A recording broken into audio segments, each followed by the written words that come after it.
gotta pee. How many times can I put this up without getting caught?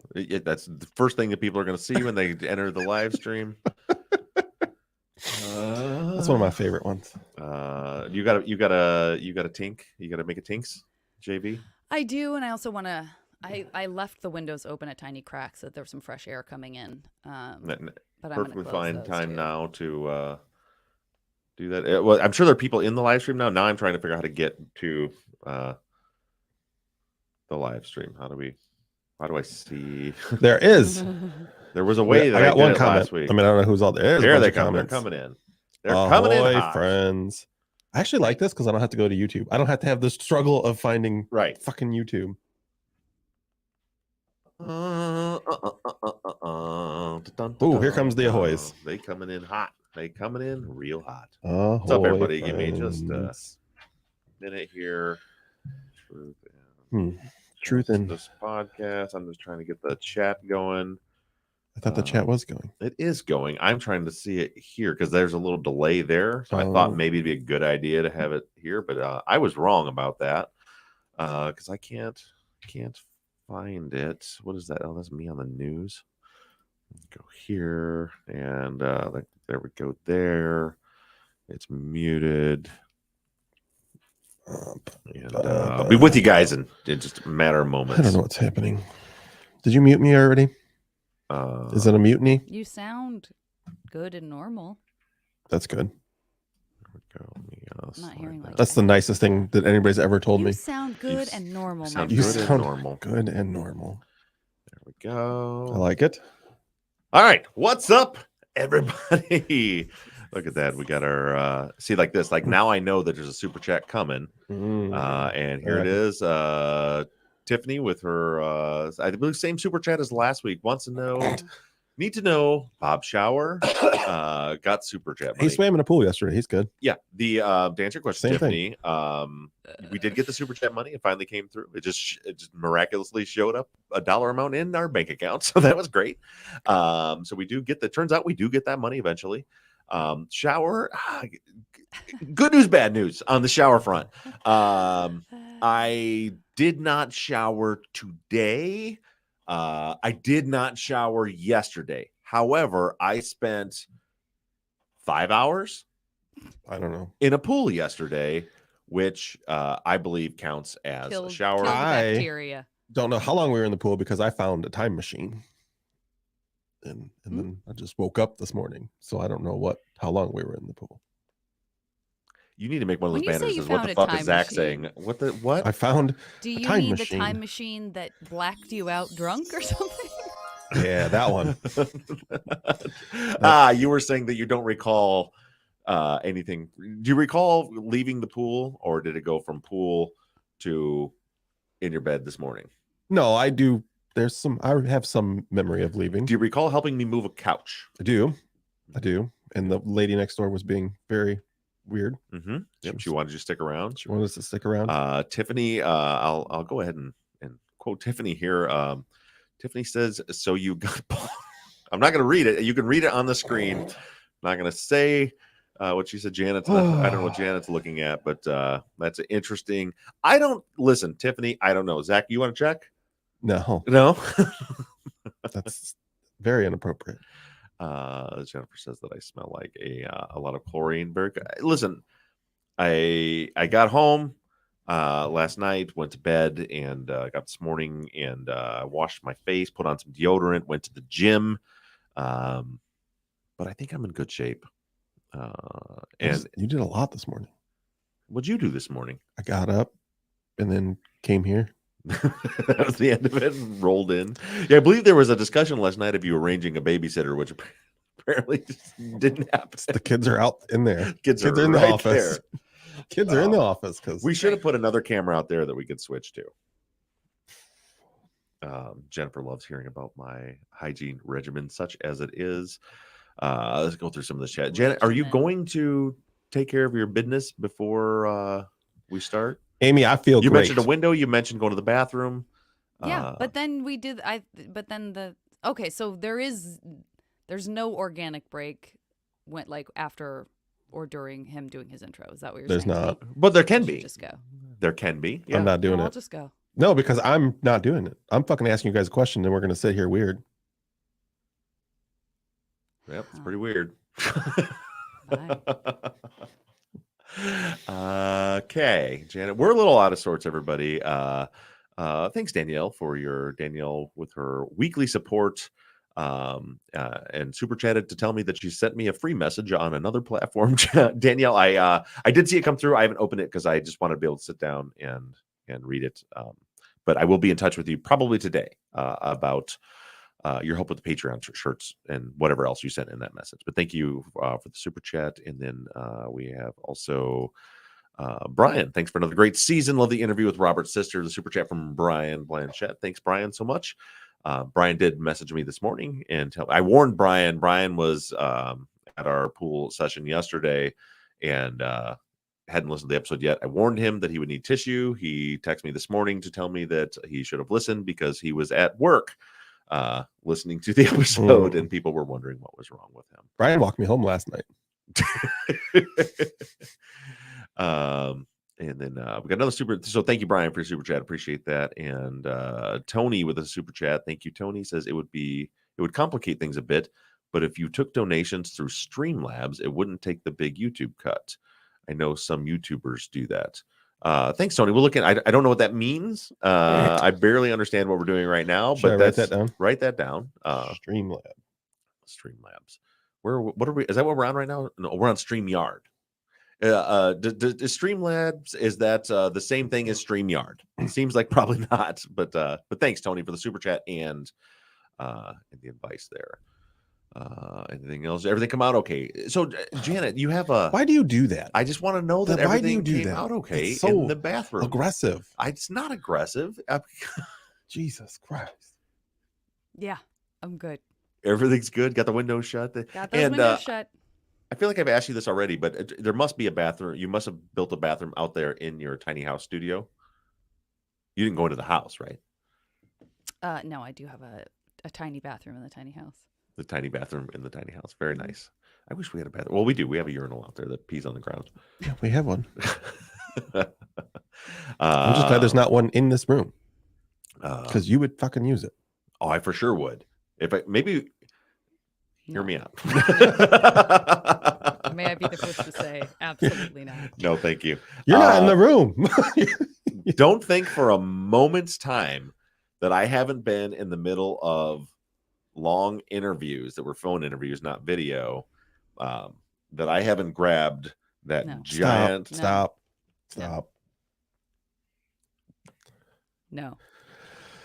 This is how the sausage is made. No, that's not sausage. We've moved past how the sausage is made. Nope. I'm just saying, you have heard me on an interview before. Ahoy, friends. Thank you for tuning in to Truth and Justice. Where I have been peeing into that. Oh, I tried to start the show. During the interview. Because I had no choice and I was dying. And it wasn't on video. It's just the way the cookie crumbles, everybody. No. Is it that way? You guys are acting like it's super weird. What's weird? No, it's not that it's weird. It's just TMI for what we're doing right now. It's just TMI. There it is. Zach, by the way, whatever you see coming across the bottom of the screen during the stream today, Zach has taken over the helm for those buttons. So it's all on him when he puts that stuff up. I'm going to put wrong questions up all day. Except for the super chats. I have control of the super chats popping up. And Josh Tice, thank you very much for the super chat. Congrats on another great season. Great job, guys. Thank you, Josh, very much. We appreciate that. What do you guys think before we start the show? Because it's really not relevant to we can talk about it on the show. Listen, we were talking about this in the pre-show for the patrons. This is the most fucked up week. It's weird because it was like the week. A lot of, like Janet said, a lot of people were off Friday. Neither one of us were. Were you? Did you take Friday off? Mm-mm. No, you worked Friday too. And Saturday. Yeah. So but we worked Friday and then I had a weekend.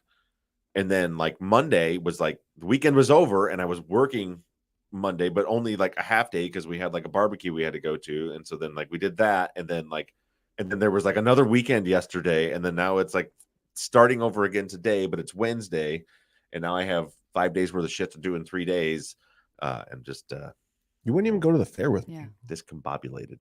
I'm discombobulated. It's bullshit. Yeah. Try to take you to the county fair. We were going to get elephant ears And hot dog, ride corn dogs. we were going to Lady and the Tramp an elephant ear together. No, Nice. just didn't want to go with me. Last thing before we start the show, I can't believe I didn't bring this up beforehand because it seems like it's been the longest weekend ever. Opening night took Parker to see the new Indiana Jones. Has either of you or anyone in the chat seen it? Did not hear great things about it. But Really? I loved it. The Oh, theater nice. Okay. applauded at the end of it. Oh, great. Okay. Yeah. I don't know why people do that. They're not in there to hear it. You know, people do that when Like it. planes land too, right? That's because they felt like they were going to die. No, they do it all the time. So you heard bad things about it. I think there are just some reviews that are not super positive, but I haven't talked to a lot of people who have seen it yet, so It's long. you don't have to believe the reviews. Yeah, it's long. But to me, it was very because there was like the Crystal Skull one that came out that was garbage. Mm-hmm. That just was just dumb. This one, it was like very much like old school, and because the thing about an Indiana Jones movie that you don't remember unless you like go back and watch them is they are action packed. Yes. Like the old, like Raiders of the Lost Ark, Temple of Doom, Last Crusade. There's never a down moment. It's always like, here's a big problem. They're getting to get out of that. You've got 30 seconds to catch your breath, and there's another big problem. Like that was like the way those movies were formatted. It was weird. It was a strange way because there wasn't a normal arc. It's just like problem, action, action, action. This one was just like that. It was like the old school Indiana Jones movies. Constant. It almost stresses you out a little bit because it's like, man, do you ever guys get a break for a minute? I like that. That's great. Had Harrison Ford fantastic in it. He had just like the old ones, that dry sense of humor comes through. I loved it. Parker and Becky loved it. Yeah, and Parker got a cup from the movie theaters. There was an Indiana Jones cup that had an Indiana Jones hat as the lid, Adorable. and that's all he's been drinking out of ever since. I love it. Great, now you're gonna get us copyrighted. That's yep. Because it sounds so close to the original that people mistake it for us playing a recorded version. Good work, Zach. All right, are we ready to start this show? Get the show on the road. I tried to start already.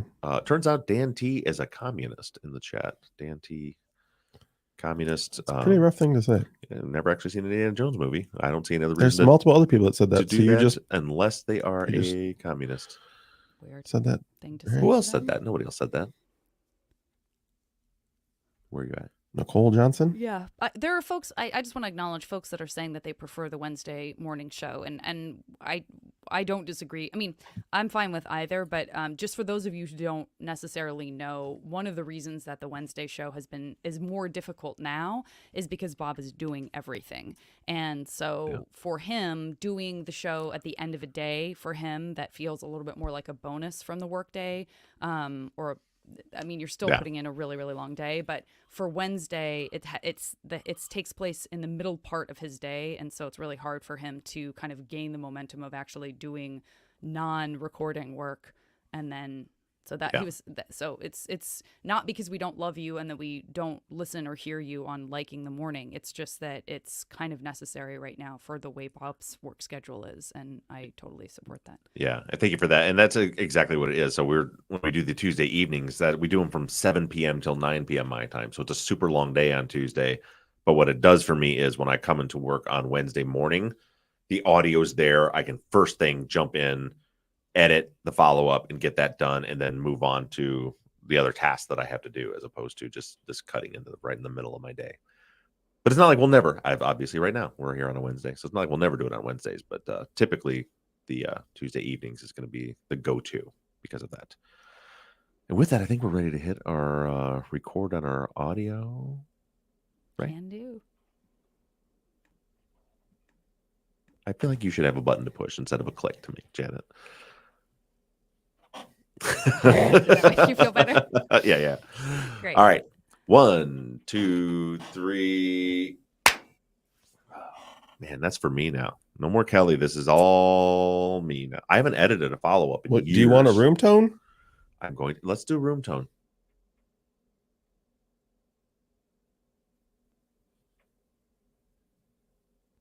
Okay. I was going to do something funky with the soundboard, but that's just going to make my life miserable. So I was I'm trying not to going help do you. that. I was trying to help you. Here we go. Ahoy, friends. Thank you for tuning in to Truth and Justice. As season 12 has worked its way to a close, we've reached the season finale. I personally hate the term finale because we're never truly done. So this is your Friday follow-up for season 12, episode 65. You'll never be alone again. This week we wrapped up our journey in Pinyon Pines, and we are a fly on the wall for Bob's conversation with Robert's sister, Christy Pape Somerville. Today I'm joined by Bob and Janet, and we're here to talk about our thoughts as well as yours. How you guys doing? Good. It's we were just discussing on the YouTube stream that we're a little out of sorts. There's a whole this happens to be the week where there's a lot of big changes. You know, we're wrapping as you guys know that we were sans Kelly and Shane moving forward from this point, at least for the time being. It was a weird weekend with a holiday being on a Tuesday, kind of like got a stutter step to the start to the week that has now Wednesday feels like Monday kind of. But yeah, so I want to know what you guys thought about the episode. I mean, it was a weird. Let me first tell you this. It felt to me, as I mentioned, I was really struggling with how do I end this season? How do I end the season in a way that feels like it's okay for us to at least pause the investigative work or the investigation on the podcast here now? And Christy was amazing, and that was it. Really felt like a great way to do that. I cried during the interview. I cried during the edit. I cried again re-listening to it when it came out. This has been a rough emotional season for me. So what did you guys think? I loved hearing it. I loved hearing the emotion out of Christy. You know, you could see both ends. You could see the happy side, you could see the sad side.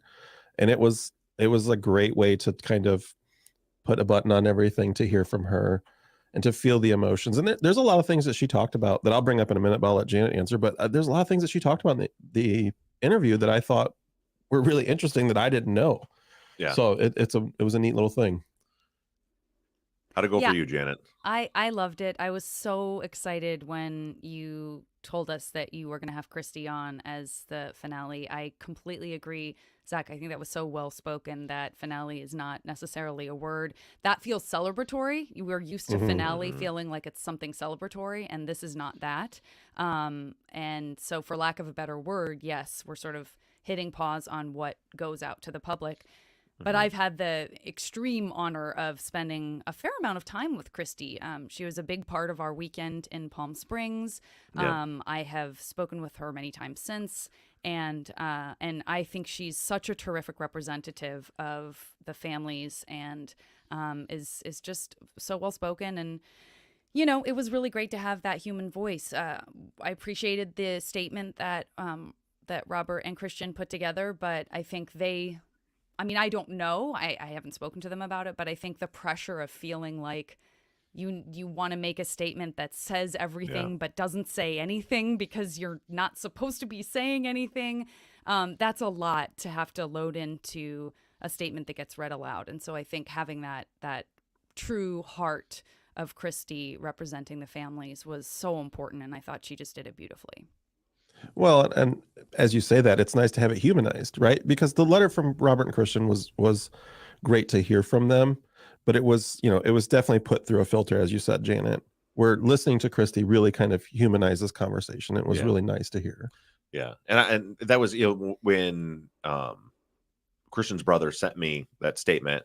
I was like, yeah, that's when I was like, well, I need to have someone come on that can talk to, because it is a good statement, and I know and I know that they're both sides are truly, Robert and Christian and their families are truly appreciative of the work that we've done. But yeah, it's just a statement that's been made sure that it's filtered through all the attorneys and everything else. So we wanted to get somebody to come on and really just let you guys feel what everybody else is feeling. And the big thing for me, and I hope this came through, was that for those of you that have been working so hard on this case, I wanted you to know and understand how appreciated you are, not only by me, but by these families, because we don't hear from them much. You don't realize that every little thing you're doing means so much to them. So I was glad that came through. And of course, and it was, there was no prompting to Christy. I just brought her on because I know how they all feel. I talk to them sometimes, and I wanted you guys to hear that and know how much you all mean to them. Yeah.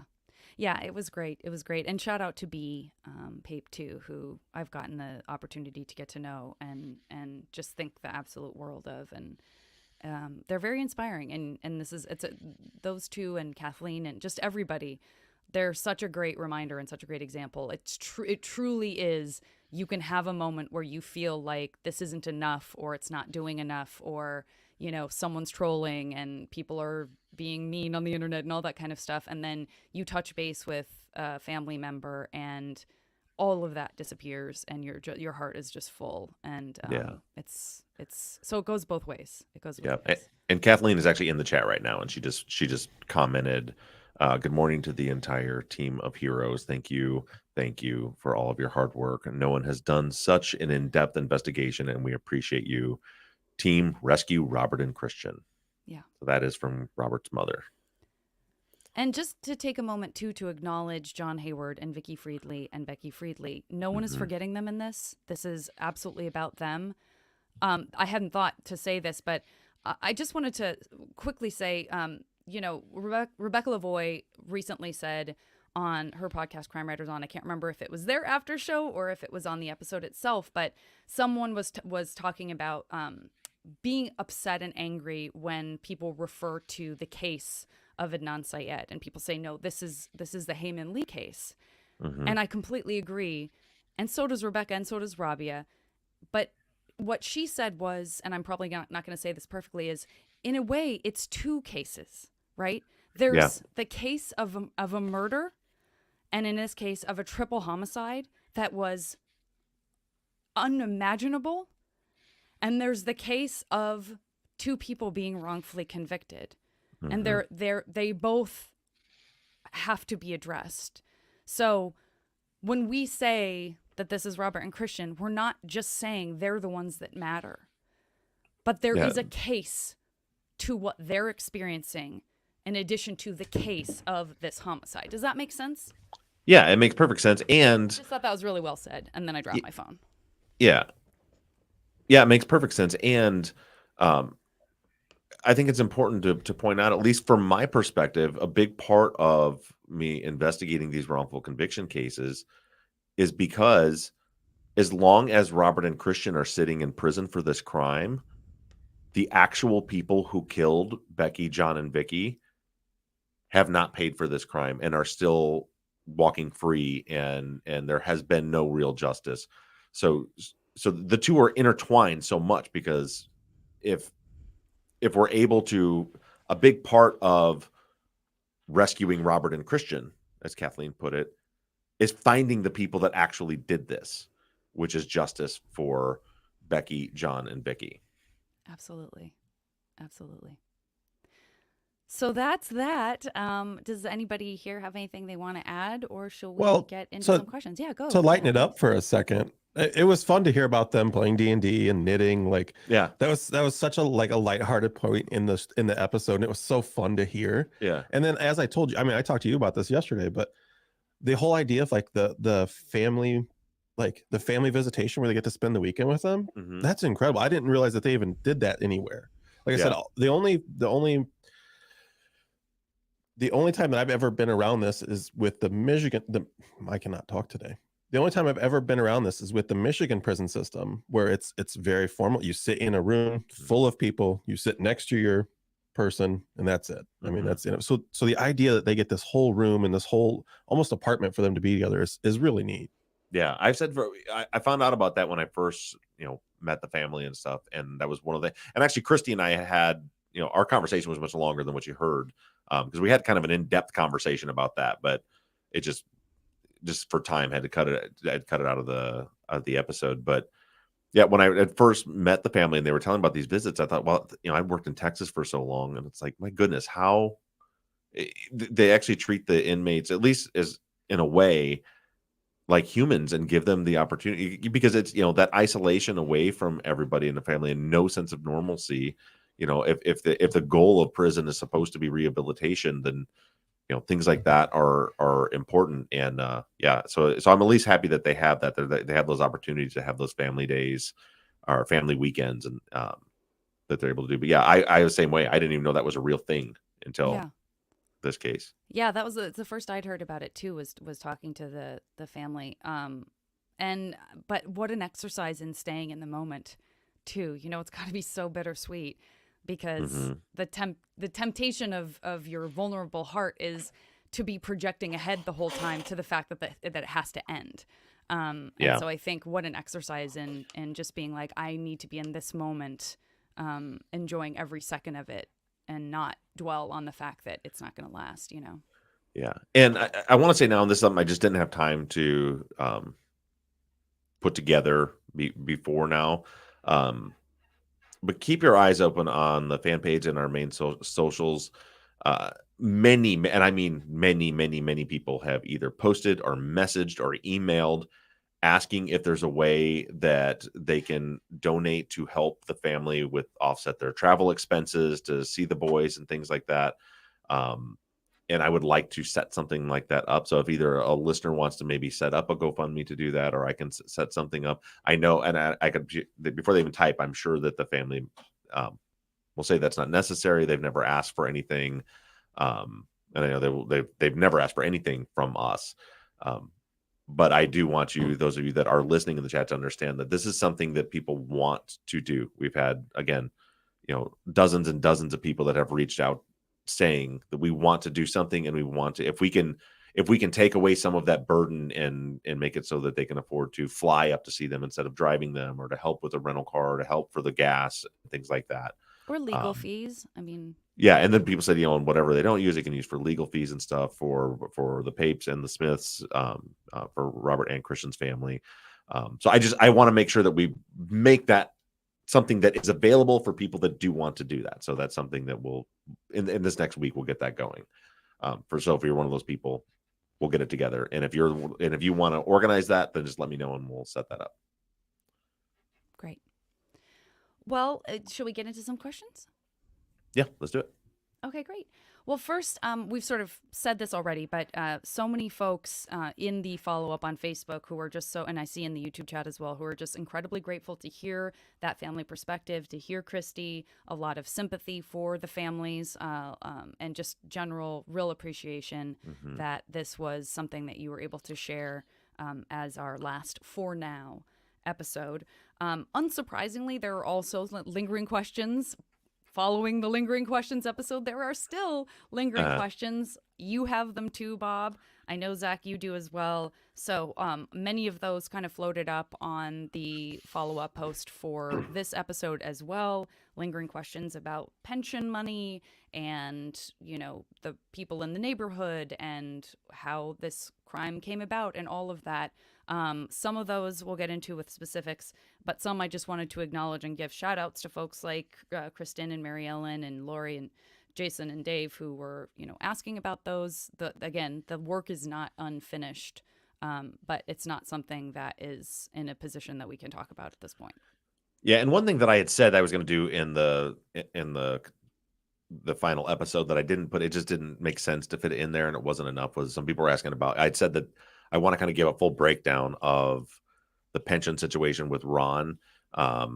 And I kind of forgot about it until we sat down in here, but just to give you kind of a brief understanding. So there are listeners who have gone through and like pulled like court records from like the filings for the divorce and things like that. And I don't want to give specifics right now off the top of my head because they could be wrong. So I will make sure in the follow-up next week to make myself a note to cover that stuff. But essentially what we have is we see when the divorce was final, when the quadro, which is the thing for the pension, was set up, and then the case is kind of dormant. And then we see that Ron had hired an attorney to file some kind of action in 2005, I believe, regarding the pension money. So we still don't have the answer as far as where it was paid. And we see like going through the probate through with Tiffany doing the probate, like settling the estate of John and Vicky. We have money that came from life insurance, money that came from insurance from the house. We have money that um, I think that was pretty much it, was insurance policies in the house, and the money she got nowhere. And there was, I thought maybe we saw it because it was like, here's money from that she got that came from a savings account with like $50,000. I'm like, oh, well, there it is. And then you back up a little bit, realize, nope, that was from an insurance policy that paid out. That was like basically held in escrow. It seemed like that was going to it.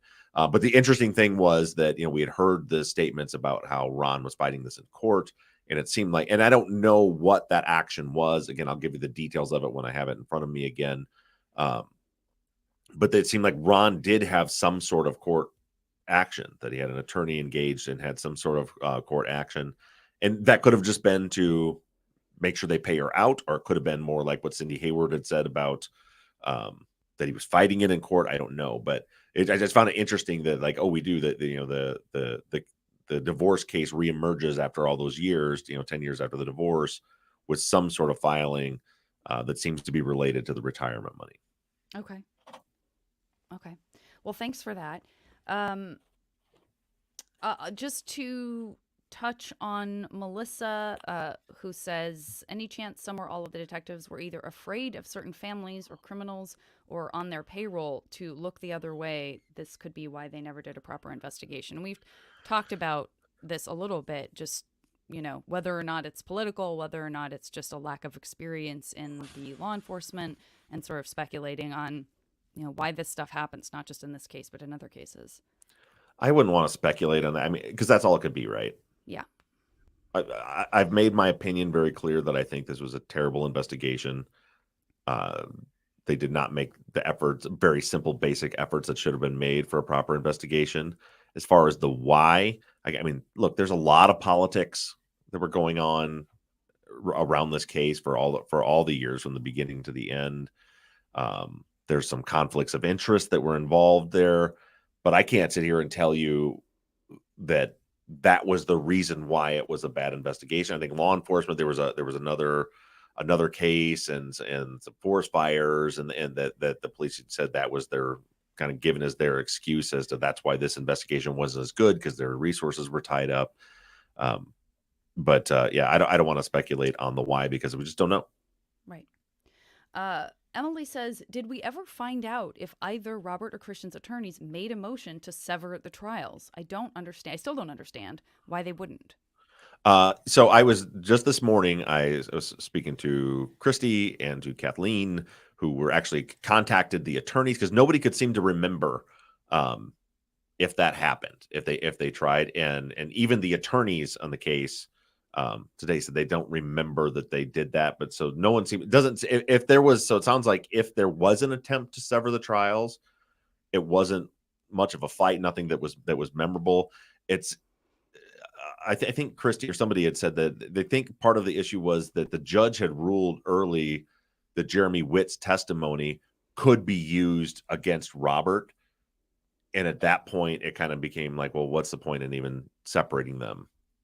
Because the idea, like Jeremy Witt's testimony about hearing Christian confess to something, saying, something went wrong and we had to torch the place, was about Christian, not about Robert. The DNA on the scene was Christian's, not Robert's. So it would seem to make some sense that, well, Robert would probably want to be tried separate, because none of that stuff could be used against him. It sounds like the judge had ruled that stuff could be used in Robert, against Robert. So at that point, there's no reason to separate the trials, because you wouldn't have that advantage anyway. Yeah, and it also would be kind of throwing Christian under the bus too. In the way that the families have worked so hard together over the years, and Robert and Christian, I can't see them being like, oh, well, it looks like they've got some shit on Christian, so you go get tried by yourself and I'll stay separate over here. I can't see them doing that, but it sounds like nobody seems to remember for sure, but there certainly wasn't any big effort made to try and separate the trials. Got it. Chris says, did the defense consider having the convicted testify? I would think Christian especially could have helped himself, if the implication is he helped his friend.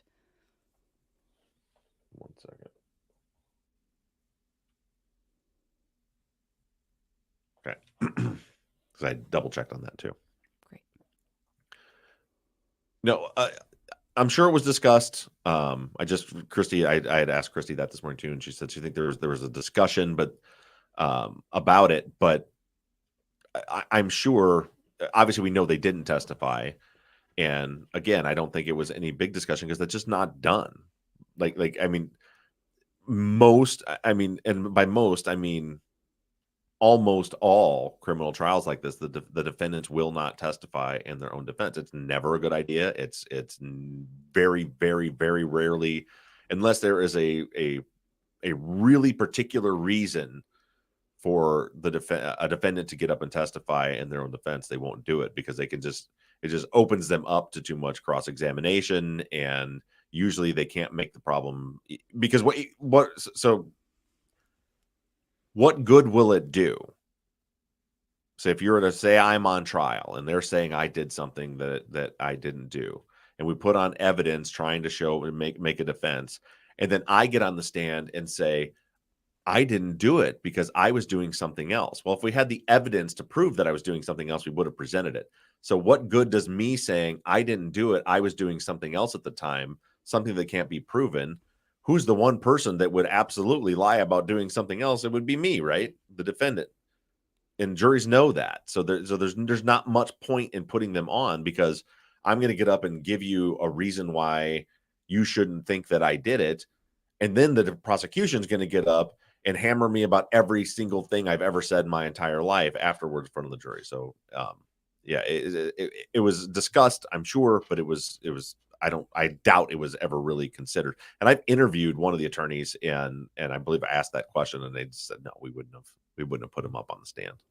Yeah, it's also just hard because, we're social creatures, and it's really hard, I think, for a juror. I mean, I've never had to serve on a jury like this, but you're looking for signs, and everyone has a different idea of what those signs mean, and everyone has a different idea of what a guilty person acts like, and what an innocent person acts like, and what a person who loved someone acts like versus a person who doesn't seem upset enough that something happened. I mean, it just seems like it becomes so much less about the facts and more about the sort of personality assessment that that's not fair. And It's not worth it. It's like, yeah.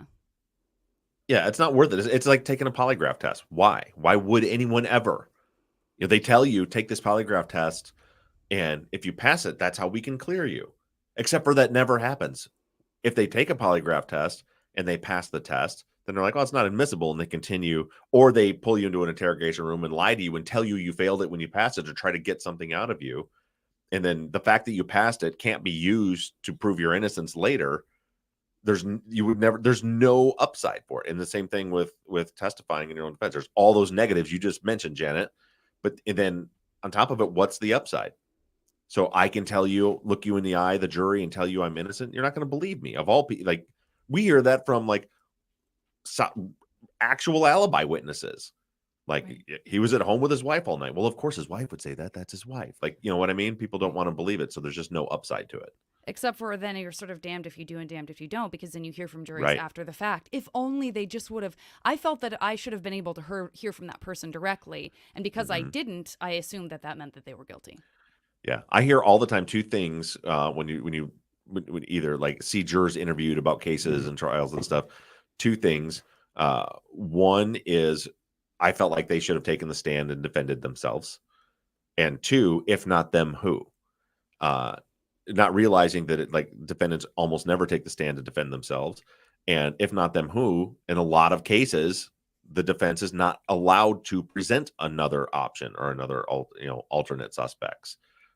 It's just one of the reasons I think our system is broken. Yeah. Lynn asks, did we discover any Brady material in this case? Convictions seem to get overturned due to process error identification rather than evidence of actual innocence.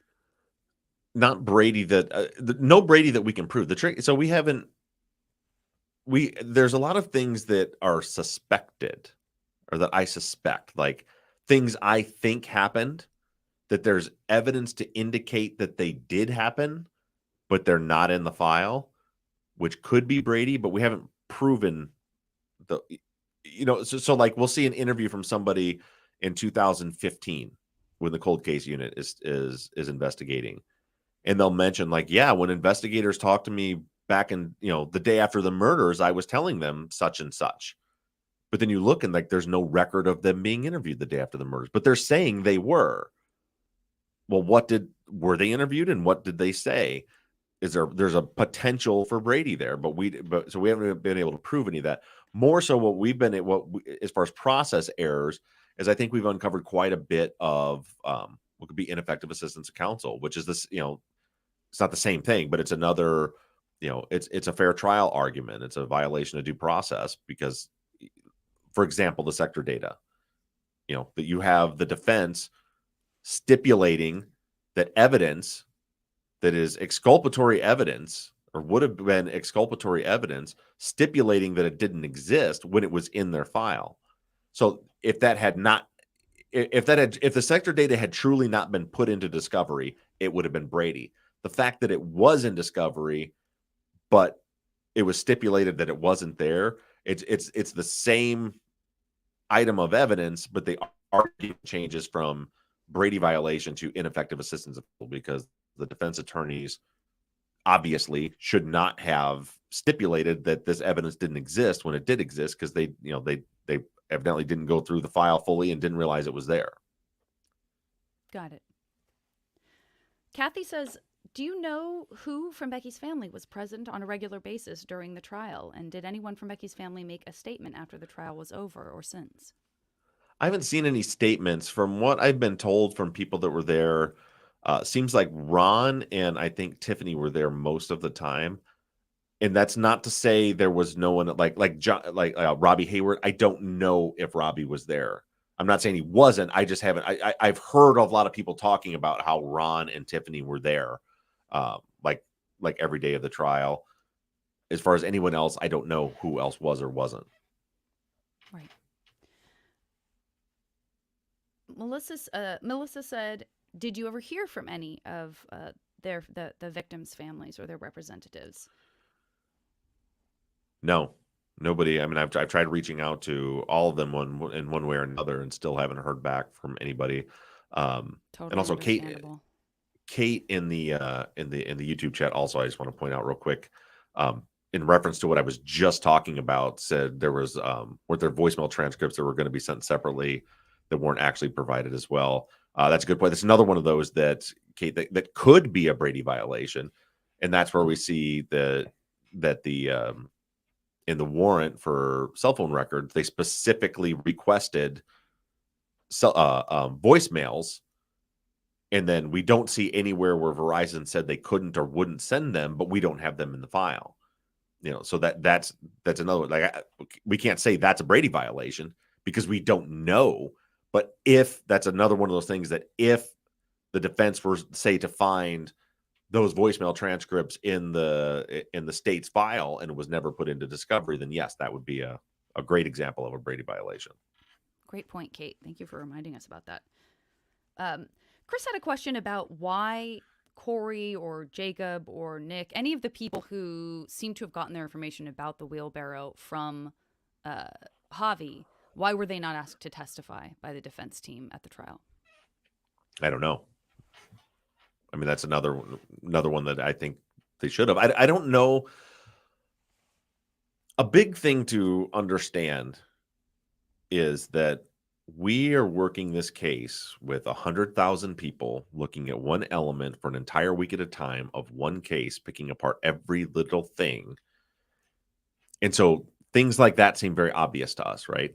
Like we examined all those, Bo and Corey and everybody's statements and Jacob's statements. And we have listeners that have put together, Google Docs and timelines and how things line up and all that stuff. So to us, it seems very obvious, like, here, put all these people on the stand now and have them, or share their interviews to impeach Javier. I don't know that was maybe as obvious to the defense, because as opposed to what was going on here is you have defense attorneys that are working this case amongst other cases in this massive case file. They're just not going to be going into as much detail. I'm not giving them a pass. So the short answer to your question is, I don't know. I wish they would have.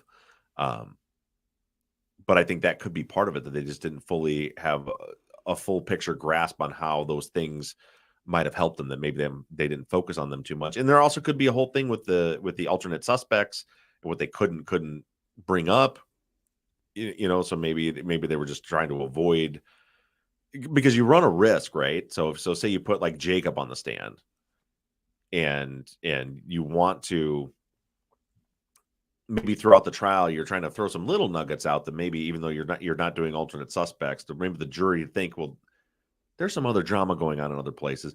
But now you put him on the stand, and now he's subject to your direct examination and cross-examination, but no one is able to even ask about or suggest anything that could make him look like a suspect. And then now the end result is you whitewash somebody who maybe you were trying to make an implication about to the jury, but now you're whitewashing them in front of them, like, oh, well, clearly this guy had nothing to do with it. Otherwise, surely that would have come up when he was testifying. And that's my non-lawyer thinking of one of the reasons why maybe you wouldn't. But I don't know if that's accurate. I'm going to jump in with a listener question from the YouTube. So Mary asked, what's the best opportunity for a new trial? I don't know. It's a good question, Mary. And I think we may hear from, I talked to Robert's attorney briefly before this, because we were going to interview Robert, and then all the attorneys kind of agreed, let's just all not do media. And I was going to maybe interview one of Robert's attorneys to see if they could tell us where we're at. And they said, no, we want to wait until the filings come out. And a lot of it is, I think, that they don't want to tip their hand to the prosecution, like, these are the things we're going to be filing. But I don't know. From my layman's opinion and what we know now, I think that there's a strong argument for ineffective assistance of counsel around the cell phone evidence. I don't think it's enough to reach like actual evidence, actual innocence. There's not enough there to say we can 100% prove this. I think that the data is very clear in what it shows. We've certainly seen from other people that have made counter arguments that there's enough ambiguity there. I think that it's not an actual innocence claim, but certainly there's ineffective assistance counsel there that these are things that could have and should have created reasonable doubt. I think that that's a big thing. And the big thing for me along the actual innocence realm is DNA testing. Is, my hope and prayer is that we do further, hopefully MVAC DNA testing on Becky's shoe, her socks, her pant cuffs. I mean, really any part of her body that they can still do that on, the wheelbarrow handles, whatever. See what kind of profiles we can get. Take the profiles we already have and compare them to several suspects, if not run them through CODIS, or get more profiles that we can run through CODIS as well. To me, that seems like that could be the easiest thing ever. This whole complicated case. Imagine if they take the profiles they already have and they run them through CODIS and immediately get a hit for two violent offenders that lived in that area that have no connection to the house. How quickly would this all be over? Yeah, that's simple. So that's my hope. My hope is that what's being worked on is DNA testing and DNA comparisons. And then, of course, we have all the ineffective assistance of counsel and things like that going forward. Yeah. Okay. Hang on one second. Sure.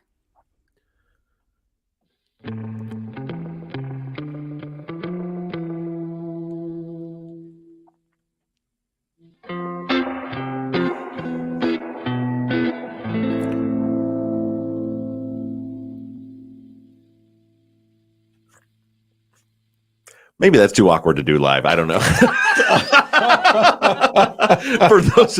for those of you in the YouTube chat, because I'm editing myself, I thought it'd be much easier if I just dropped the music in real time. I nodded off. Yeah, that was super. That was strange. That was something. Oh, that was good. Okay. Kristen had a question that now this is my own interpretation, but I could be wrong about this. I know this has happened in other situations. I don't know what the answer is going to be here, although I imagine I know. But Kristen says, has anyone that has been discussed in this season threatened to sue for defamation or anything like that? No. Here's the thing.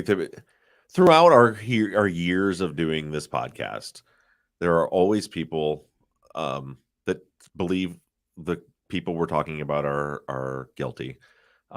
Every season, usually there are a group that'll even start contact. There was one a few seasons ago that they were insisting that I was defaming this person, and they actually were contacting this person to tell them that they should sue me. And they didn't know because I didn't reveal it because it was personal stuff. But this person had openly discussed the thing that I was talking about. To understand that for a defamation suit to be successful, what you have to prove is that what the person said about you is untrue.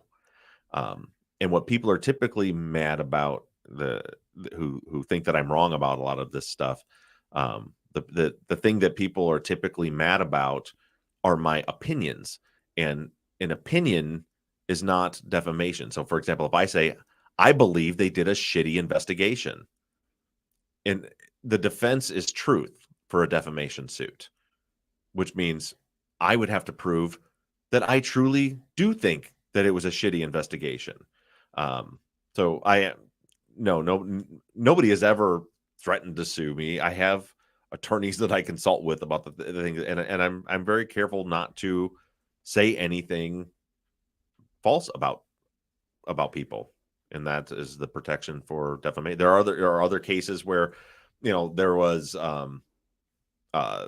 this was discussed openly, but like our friend Maggie Freeling's podcast was sued for Murder in Alliance for defamation, but it was because they allegedly stated something as a fact that the person doing the plaintiff in that said is not true. Like I think it was something what they kept saying that the sheriff took a date. The sheriff supposedly took a date to the crime scene. Yeah, they kept saying that, and the sheriff was saying, I did not take a date to the crime scene. It was a ride along or whatever. I have no idea how that's litigated or how that's worked out, but like that's an example of someone saying, here is a thing that is a fact, and then someone saying, no, that's not a fact.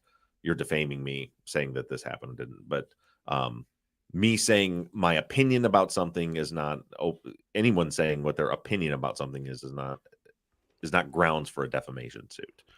But that is an uncomfortable part about this process. It's certainly my least favorite is digging into other people's lives and talking about possibilities that might open an opportunity for someone who's wrongfully convicted to be freed, but knowing that, and I think the line is different for different people in terms of what they're comfortable with.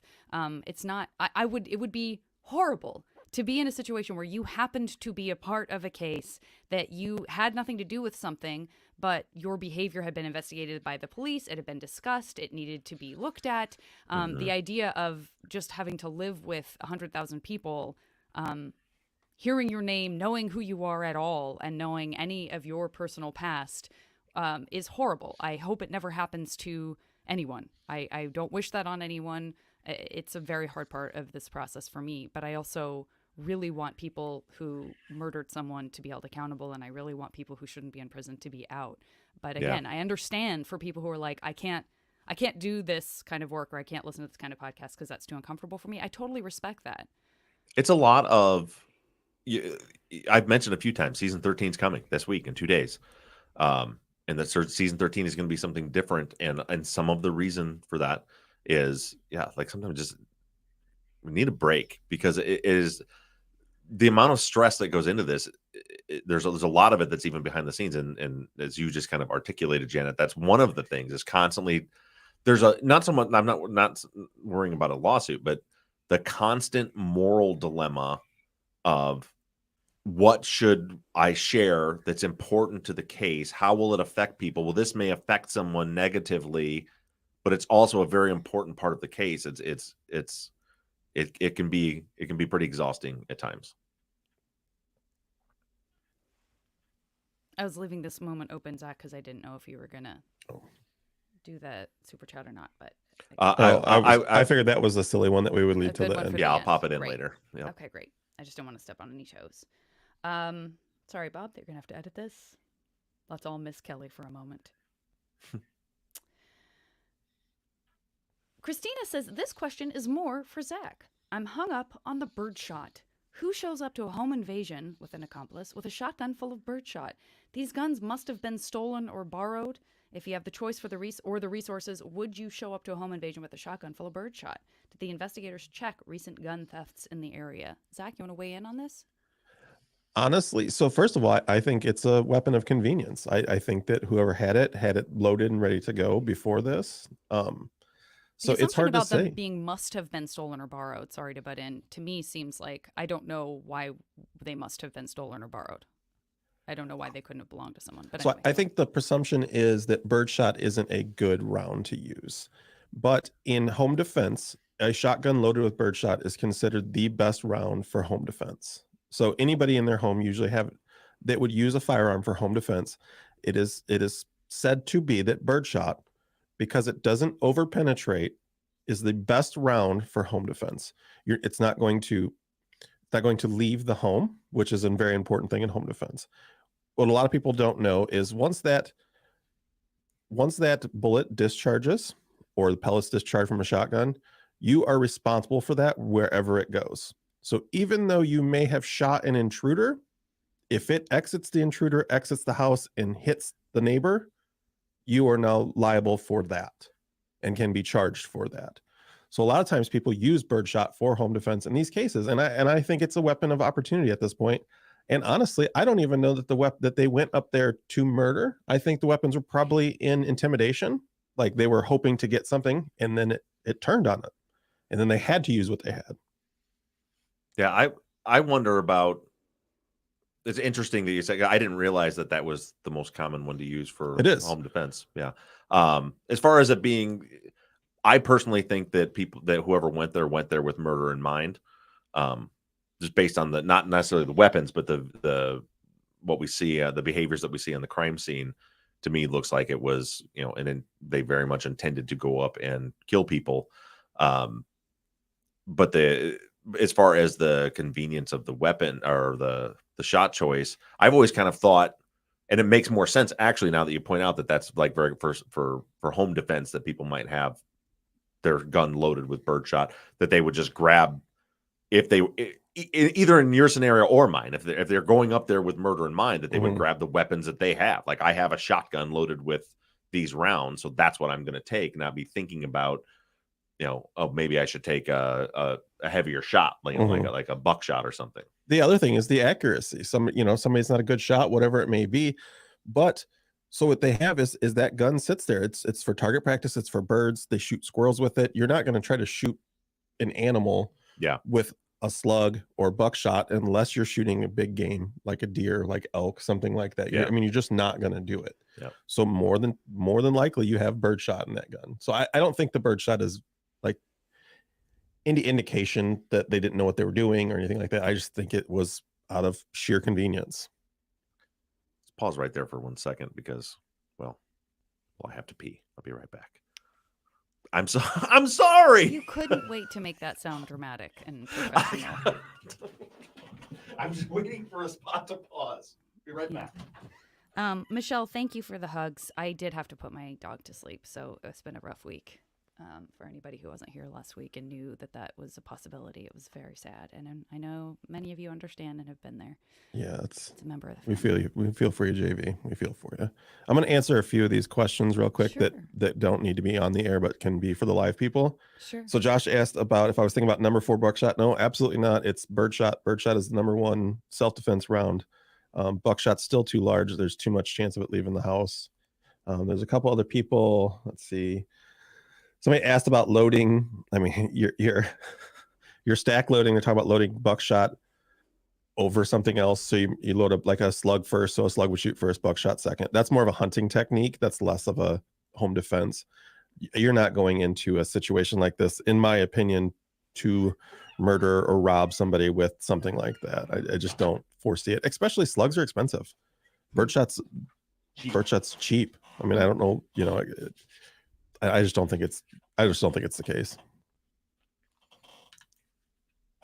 Cool. Thanks, Zach. Look, I ruined Janet's. Everybody's apologizing to Janet, and I just talked over all of it because I'm a big old jerk face. No, that's no, not at all, not at all. Wait, what happened? Why is everybody saying so sorry, Janet? Oh, she fell off her chair. I did not fall off. Oh, What did I miss? See, I like this so much better when he's gone and we just don't tell him. Yeah, no, it's fine. No, I was just responding to Michelle who sent hugs, so I was just mentioned what did end up happening for anybody who was feeling the suspense. Oh, of gotcha. what that could have been. Grayson, I used hand sanitizer. See, smell. I don't want to smell your hand. All right, hang on. We're back in. So you just finished answering that question. Janet can come in with the next one. Well, actually, I'm just going to follow up with, I think we know the answer to this, but Christina had ended her question with, did investigators check recent gun thefts in the area? No, I don't think, I mean, not that I've seen in the case file. Yeah, it sure didn't seem like it, because it didn't seem like that was in their vision. They thought that the perpetrators brought the guns, that they owned them, that they were theirs. So I don't think they ever even thought they were stolen. Yeah. So why check on it? Yeah, I don't. Again, they didn't even talk to the neighbors, other than the people that were on the scene, and then even some of those, it took 10 years before they talked to them. And I just don't see anything in the file that indicates that they pulled anything like that. Okay. Well, why don't we get to Wendell's post from Facebook? Thank you, Zach.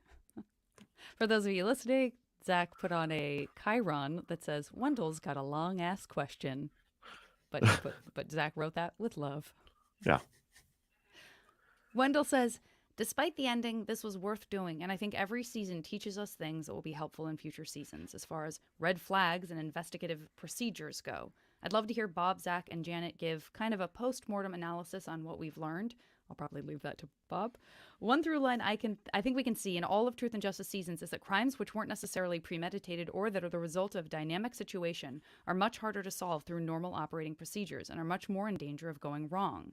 It seems like every season we have a situation that started as one thing and escalated into another, a victim that was in the wrong place at the wrong time, and a lot of moving parts.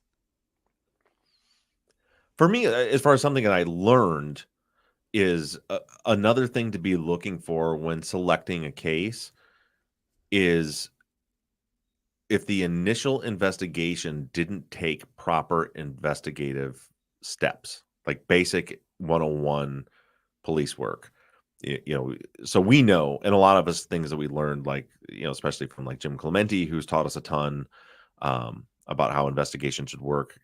When we see a case that either shifts to or even begins as a suspect-based investigation, like in this case, my opinion is that they honed in on Javier right away and thought Javier was the one they were after, and then eventually to Robert and Christian.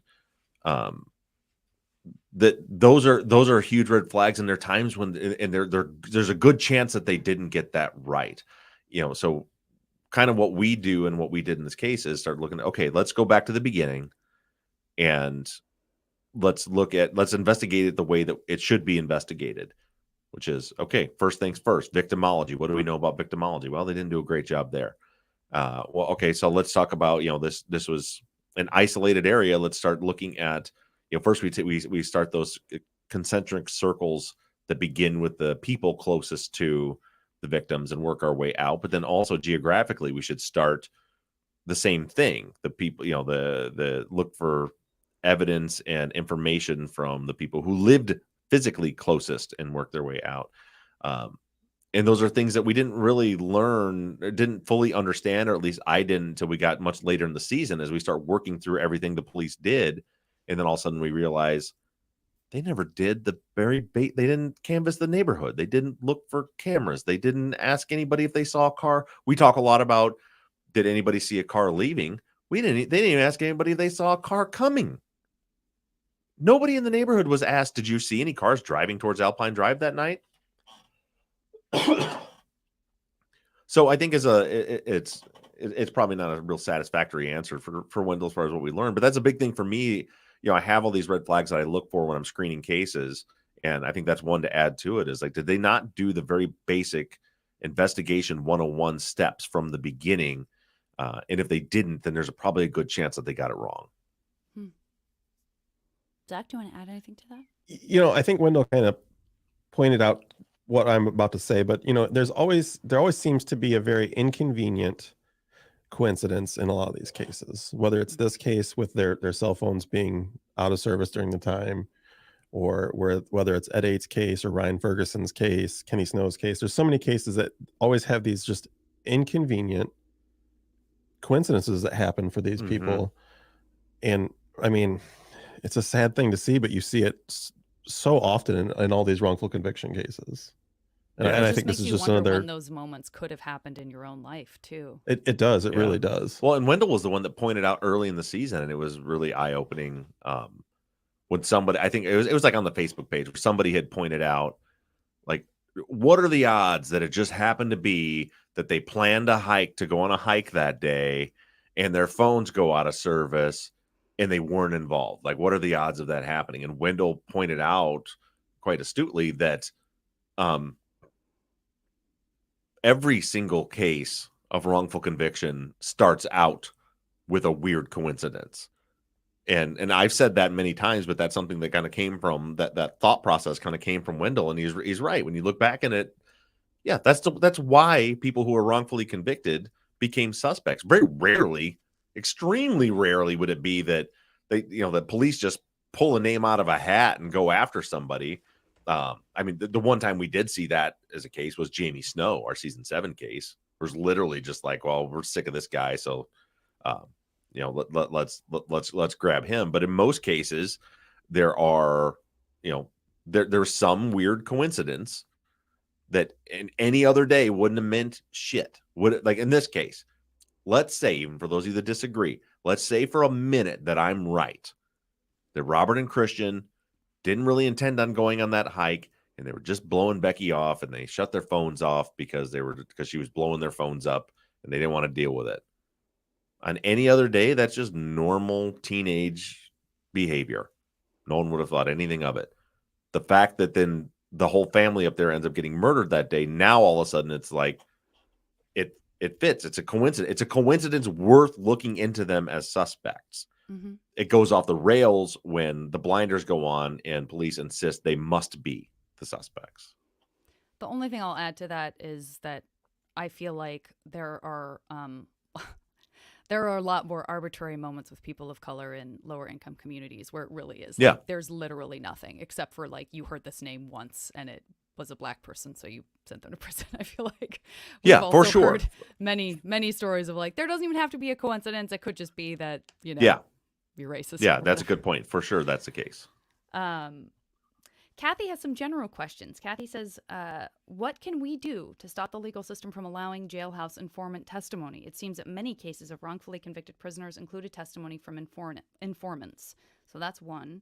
And then we can move on to the next one after we talk about that. Yeah, I don't know what can be done to change it. We need legislation passed. Some states have passed laws about jailhouse informants. I'm drawing a blank, but which states they are. But I feel like there are some states that have rules that say in order to use the testimony of a jailhouse informant, there has to be some kind of evidence to corroborate it. Like you can't just put up somebody said something, because it also becomes a very difficult thing when we get to post-conviction, like appeals. Like Kerry Max Cook, literally the only reason Kerry Max Cook still has a conviction on his record at all, right now the conviction has been, but it hasn't been overturned on actual innocence, is because a sheriff testified that Kerry confessed to him in an elevator in the middle of his trial, and that sheriff is dead, and now it's impossible to disprove that happened, and therefore that is an element of the state's case that remains, and so his conviction cannot be vacated based on actual innocence. Like that shouldn't be the case. There should have had to have been some. And look at Jesse Eldridge is still sitting in prison when it wasn't a jailhouse informant, but his brother's testimony. His brother has recanted. He's taken a polygraph with the DA to prove that he's telling the truth now, and it's been years, and he's still sitting in prison.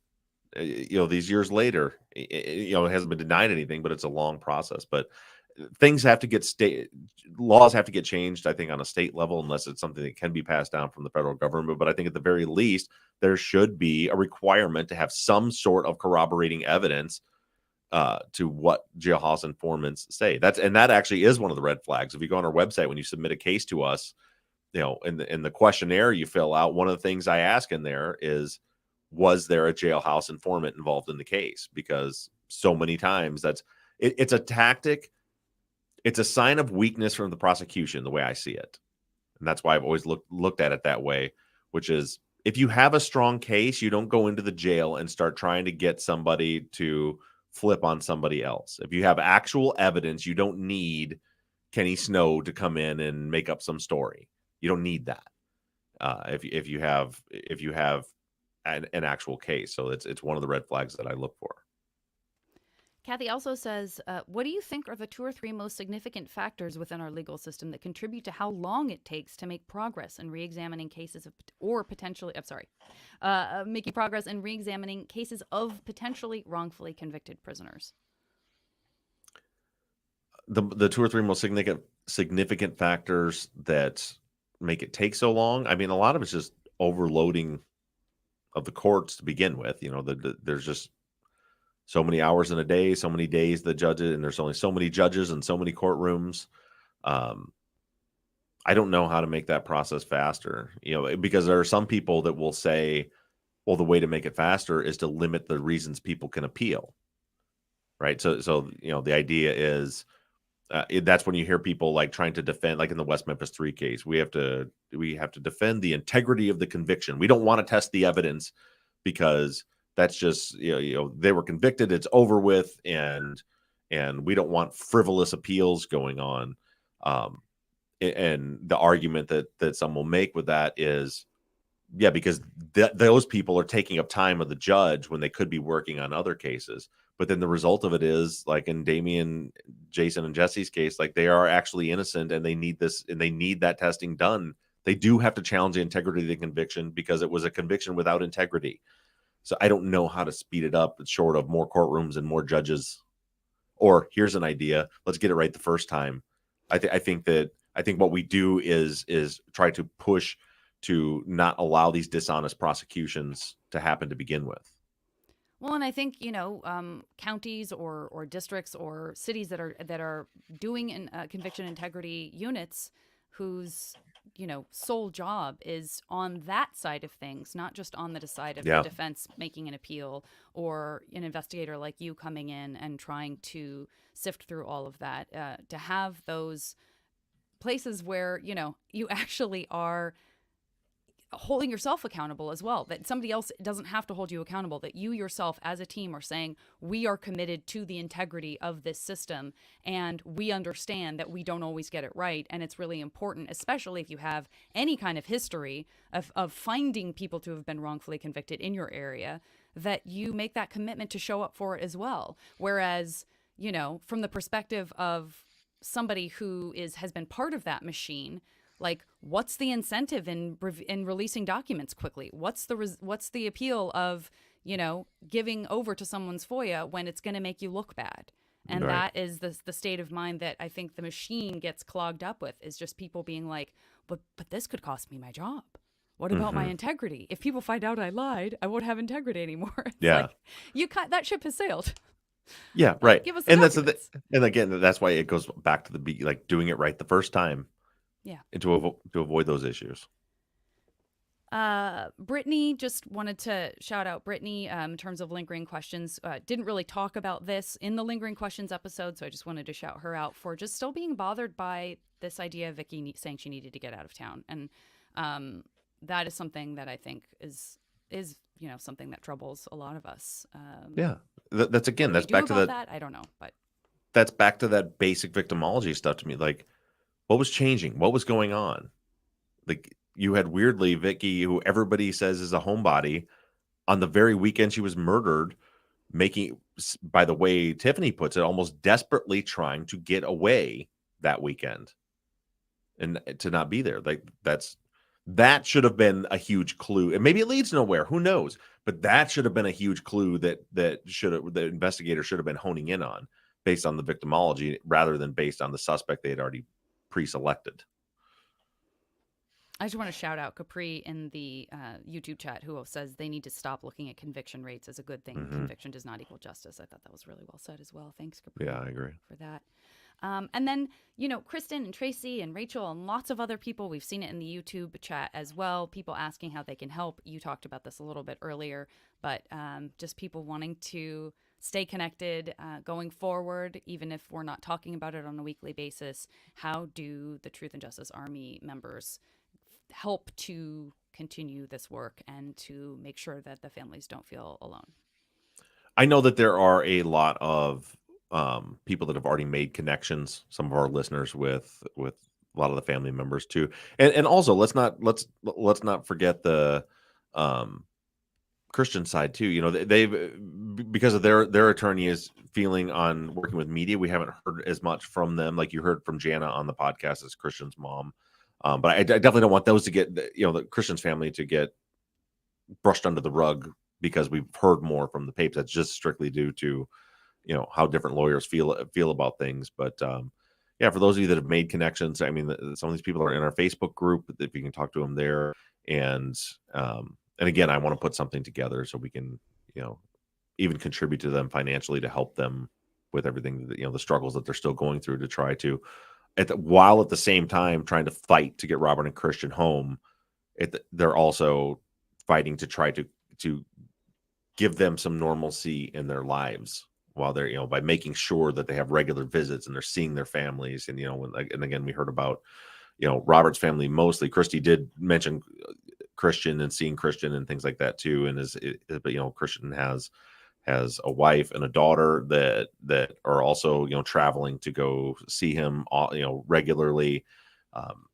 So would just stay posted on our social media or keep your eyes out on our social media where we can present some of those opportunities, and we can even ask the family what things that we could do to to make sure that they know that we're still here for them. And I think they have their own Facebook page too for Robert and Christian, that if they share it in the chat here, I'll put it in the YouTube chat, and we'll put it in the episode description to just continue to stay involved. Cut to 2 weeks from now, they're like, Robert and Christian, you've been sent 3 tons of yarn. Right. Right. Well, that's all I have. I'm sure there are lots of people who are very curious about where we're going next. How would you like to round out this episode, Bob and Zach? First of all, I want to just thank everybody for this. Has been a long journey. I feel pretty good about the fact that I warned you all a year and a half ago that this is going to be over a year-long season, and we did not disappoint there. But it's been a long, difficult journey for everybody, not just for us, but for you, the listeners, and so many of you that have stuck around, that stuck through last summer, hearing just weeks and weeks of just interview after interview after interview, and just spending so much time on all the details of this case. So just first of all, I just want to and we've gone through this season. We lost Mike. Kelly came in. Janet joined the show. We went through all the struggles with our ad agents and all that stuff that we've dealt with. We've got this huge outpouring of support through our Patreon, which has really helped keep us afloat, and just all the people that have stuck around through all this. So first of all, I want to thank all of you guys for all of that. And with that said, we are now ready to move on. Do not spoil it. Do not spoil it. I'm not going to. Good. We are now ready to move on to our next mission, and Zach has made it very clear that I'm not to spoil it for everyone. Listen, if I get one veto on something, it's you spoiling this. Yeah, I'm not going to. So I will tell you this: in 2 days, on Sunday, we are launching season 13. Season 13 will be classic Truth and Justice in the fact that it is crowdsourcing at its finest. It is going to be real-time investigative work, and it is going to be you all, the listeners, actively week after week making a difference in people's lives. It will also be very different than any other season of Truth and Justice that we have ever done. I'm very excited about it. I'm excited for what we're going to be able to accomplish. And I can't wait to tell you about it. And the fact that I'm not telling you about it right now is 100% Zach's fault. because he will not let me. I'm happy to take the blame. Let the cat out of the bag. So tune in on Sunday. It'll be the introduction to season 13. We're going to start a whole new journey, and hopefully you're all ready to go, because I've got lots of work for all of you guys to do. And with that being said, we love you guys. Thank you so much for all of your continued support, and we'll see you on the other side on Sunday when we start season 13. Bye, guys. Thanks, everybody. Stop on the audio. You Oh, wait, hit stop on hold the audio. Hold on. Did you stop? You Oh, stopped. Yeah.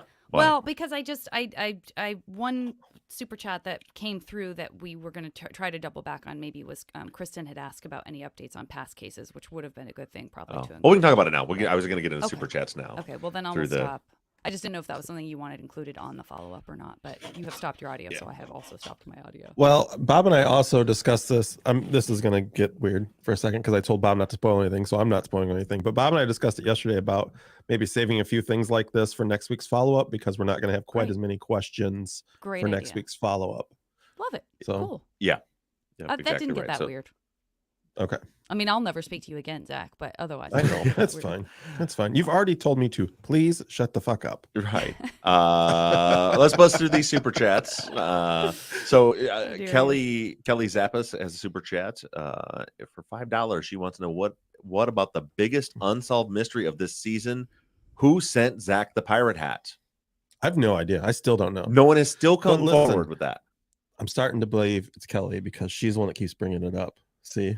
Oh, Kelly sent this is good detective I don't know that it is, right but here. she keeps bringing it up. Oh, so maybe it's her. Oh, Kelly, was it you? Tell us if it was you. This is your time, Kelly. It's your time to shine. And then as Janet mentioned, Kristen Hunter, thank you very much for the super chats and wants to know any updates on past cases. And like Zach said, we'll be talking about some of those on next week's follow-up. I will tell you, for most of our cases, there's nothing. People always ask, and I always try to tell people, like, believe me, if there's an update, if there's an important update going on, I will absolutely share it with you. There's nothing huge going on now. There are some things, and we will talk about those next week. And then we got a super chat from Michelle. Thank you very much for the super chat. Says, got here a little late, but wanted to say thank you for such a great season, and also hugs to Janet. Thanks, Michelle. Thank you, Michelle, very much. We appreciate it. And really, I mean it when I say I appreciate all of you guys. These are always these cases, for so many reasons, take so much out of me, mentally and emotionally. Everything from the moral dilemmas that we were talking about earlier to the just you get very emotionally invested and connected with the people in the case and in the case itself, and then you're dealing with the occasional trolls and the negativity and trying to keep things positive and feeling like you need to defend yourself when probably you should just ignore it. It's a lot, and the fact that so many of you are here. I can't wear the headphones in the hat. And that's the end of my heartfelt thank you to everyone. The pirate hat, put a button on that. There it is. But really, I appreciate you guys just all still being there. It is a light for me and Zach and Janet when we're dealing with some negativity and some stuff. And then we come on here, and so many of you guys are just so supportive, and we appreciate that. Got another super chat here from Devin. Thank you so much. Here's an end of the live super chat. Zach is a buzzkill, for no spoilers. That's one of my favorite emojis, by the way. The huffy humph emoji. Oh yeah, harumph. It's a big favorite of mine. I love it. I It didn't is. realize how often I felt that way until I found myself imagining myself as that emoji all the time. The sound that goes with it is Yeah. Oh, I thought it was a more of a. I like a humph. Yeah, there it is. You got to go humph at the end of it. Oh, all right.